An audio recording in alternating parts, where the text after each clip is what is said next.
Sir, andito po yung mag-a-apply ng sekretarya. Sekretarya? Talaga? O sige, pasukin mo.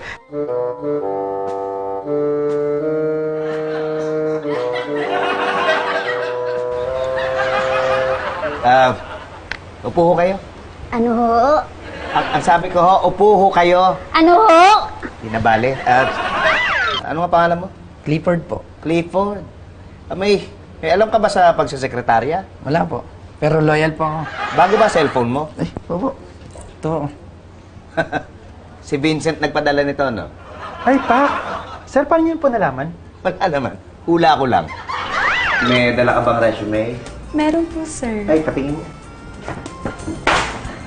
Ay.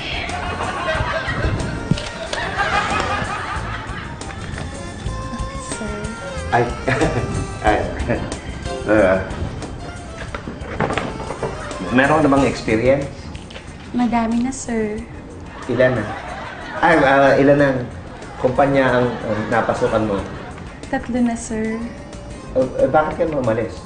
Hindi ako umalis sa kanila. Ako ang pinaalis. Bakit? Pinaalis ako ng mga asawa ng boss ko eh. Nagsiselos kasi sila. Ikaw, sir. Selosa ba ang asawa mo?